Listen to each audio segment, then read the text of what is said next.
is enough said. Happy Taco Tuesday, Heat Nation. Ernest here, back with another Miami Heat Talk video. Hope everybody's having a great day. Would really appreciate if you guys can like the video, subscribe to the channel. We on the road to 4,000 subscribers. Really appreciate you guys' support. Now, I want to take a moment to thank everyone for yesterday's video. If you didn't see it, yesterday I posted a video on the topic about drafting Zach Edey with the 15th pick. And you guys, who I call my squad, my amazing subscribers, you were giving me some great input in the comments. You were giving me some suggestions about who we should pick, your ideas about Zach Edey. And honestly, you guys, those comments is what inspired today's video. So I want to take a moment and thank all my subscribers for the idea, the support, because you guys are the real MVPs. Now, if you didn't see the video, I strongly suggest you watch it before you see this video, because today's basically a part two. Yesterday, I was responding to all the comments, all the reports that were being put out there that the Miami Heat are seriously considering taking Zach Edey with their 15th pick.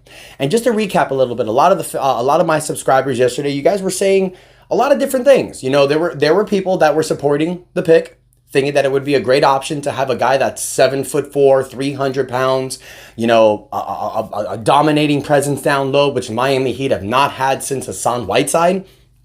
We've never really had it during the Jimmy Butler, Bam Adebayo era. So it's something different. And it's something that I was asking if Heat fans feel it's something that we should consider. Getting a guy who's completely different, who is a dominating presence down low that can allow Bam Adebayo and Jimmy Butler to play more agile defensively. But a lot of the people in the comments were saying stuff, and it kind of opened my eyes to certain things. And I want to appreciate, and I want to take the time to say I appreciate you guys, because a lot of people were saying in the comments, you know, even though Zach Edey is so big and he's so dominating, he's very slow on his feet. He doesn't really have a big offensive skill set. Can't shoot threes. And in today's NBA, it's kind of a necessity if you're a big man. So, well, not a necessity, but it helps. You know, there was a lot of things that people were saying, and it kind of steered my attention towards other centers, because Zach Edey's not the only option, you guys. And it's like I mentioned in yesterday's video, even videos prior.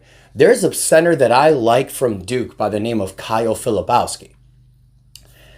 But he's not the only option as well. And, you know, I've heard this name being fluttered around, but it was actually thanks to y'all, my subscribers, who kind of pointed me into the direction of this other player, Kel'el Ware from Indiana. Now, these are two guys that I feel that can perfectly fit the Miami Heat system. And these are two guys that I feel that can play amazing with Bam Adebayo. Let's talk about the first guy, Kyle Filipowski. I've mentioned him before, so I want to briefly talk about him. Now, last year in Duke, Kyle Filipowski played 36 games. He averaged 30 minutes a game. Gives you 16.5 points, 8.3 rebounds, 3 assists a game. That's big. He can create on his own with the ball in his hand. But check this out, you guys. 1.5 blocks a game. So he's a presence down low. He's 7'1", 240 pounds.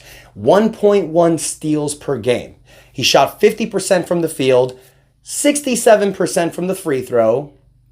Not the best, but check this out. 35% behind the three-point line. So he can space the floor.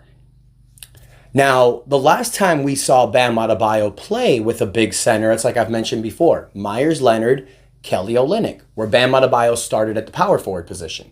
It worked. It worked.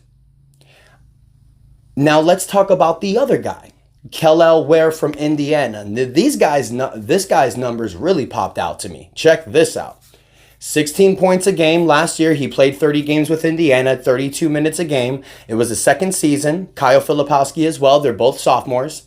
Kel'el Ware averaged 16 points a game, 10 rebounds per game, 1.5 assists, 2 blocks a game, 0.6 steals, but he averaged almost 60% from the field, 42.5% from the three-point line, and he also averaged low free throws, about 63%.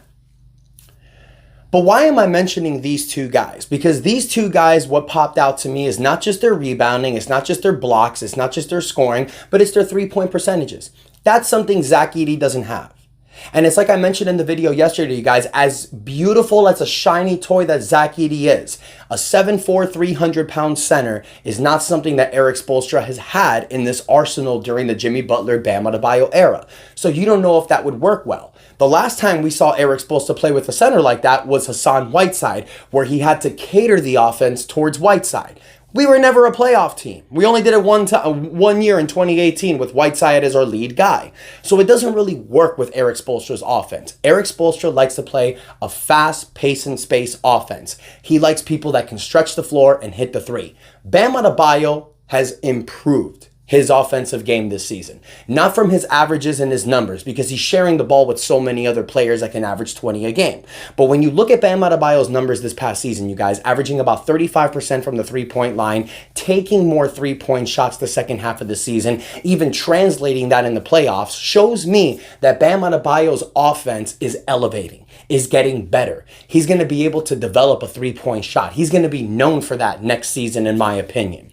So if you get a guy like Zach Edey, it may work, because defensively, with Bam Adebayo and Zach Edey, they could be a problem. However, offensively, it may not work, because you have to translate Zach Edey's big-ass body down low.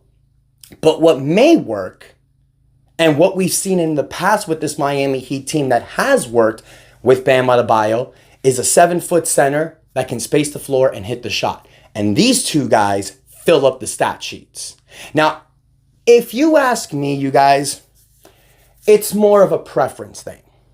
Kel'el Ware is a faster player. He's quicker.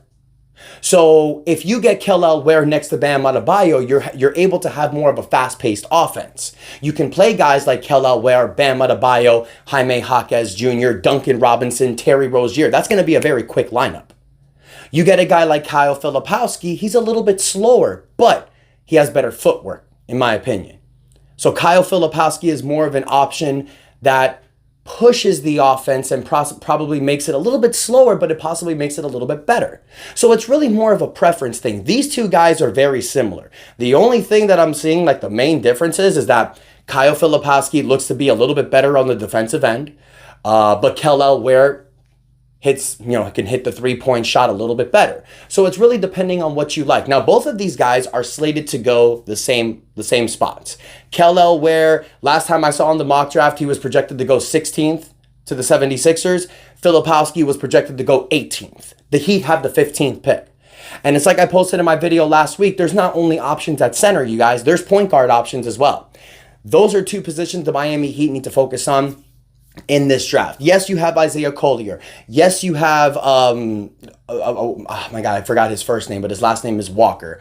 I completely forgot his first name. But there's a lot of other options in different positions. But with this Miami Heat team, you guys, I feel that what we really need to focus on in the draft is getting a center.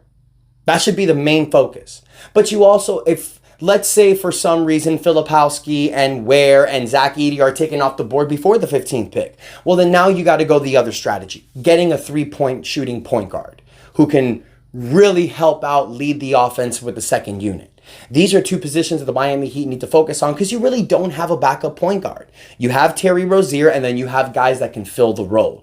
Guys like Josh Richardson or DeLon Wright if they come back. Tyler Hero possibly. But you need a guy like a Jared McCain, like a Devin Carter, who's a point guard coming off the bench for Terry Rozier that can lead the offense with the ball in his hand. So those are two positions that I think the Heat really need to focus on. But I want to ask you guys, when it comes to the center, this video specifically is about the center. Since a lot of my subscribers were not leaning towards Zach Edey, who would you guys rather see on this Heat team if the Heat had a chance to draft them? Kyle Filipowski or Kel'el Ware? After the numbers, after the information I just gave you guys, I want you to let me know in the comments who would you prefer. But take a moment, you guys. Don't forget to like the video. Don't forget to subscribe to the channel. The NBA playoffs are going big. Boston's up 3-1. OKC got the win yesterday, tying the series 2-2. I want to hear from you guys in the comments. Who do you think is making the NBA Finals? Let me know in the comments what you think, you guys. Don't forget to continue to support this channel. Really appreciate you guys' love and support. And until next time, your boy Ernest out. That's enough said. Thank you, Heat fans.